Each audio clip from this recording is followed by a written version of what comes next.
I'm Madison and welcome back to my channel, MaddCrafty. Today is day 17 of 25 days of holiday crafts. And today's another Dollar Tree craft. Today we're making this. So pretty. I got everything at the Dollar Tree. This was really easy and really quick. This is also super budget friendly because I made this for $8. Everything I used will be listed in the description below. Let's do it. I have a candy cane wreath here and all I'm doing is turning it around so it's a J. This is the 15 feet garland and I used 5 of these. This garland has wire inside so it's really easy to use.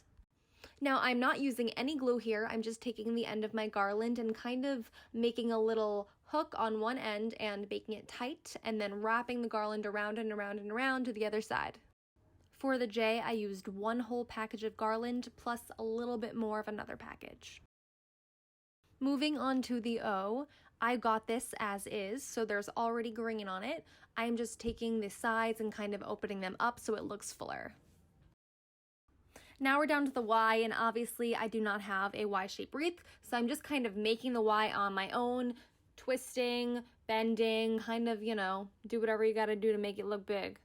I have my Dollar Tree Pom Poms here, and I'm just taking hot glue and putting them on randomly. So here's what my O ended up looking like, but I still thought that it needed more garland, so I'm just taking another batch and using the whole thing and wrapping it around. Again, I'm not using any glue, I'm just using the wire because it's very bendy.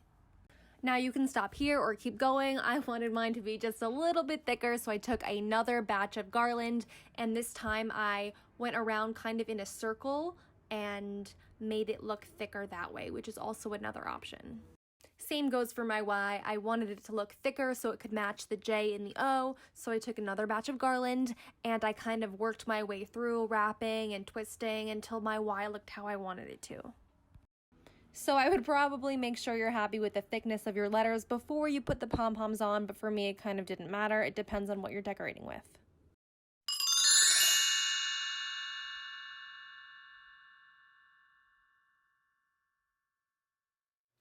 That took me 15 minutes to do. It's really cute and it was really cheap. I also want to add in that if for some reason your Dollar Tree is out of that candy cane wreath, then you can honestly also just use cardboard. Cut giant letters out and wrap them around. It's the same thing. Side note, you could have also changed the Y to an E if there's someone named Joe in your life and made a Joe wreath. If you like this video, please give it a thumbs up and consider subscribing to my channel. If you make a Joe wreath of your own, please tag me at MaddCrafty on Instagram or email me at info@maddcrafty.com so I can see what you made. Bye!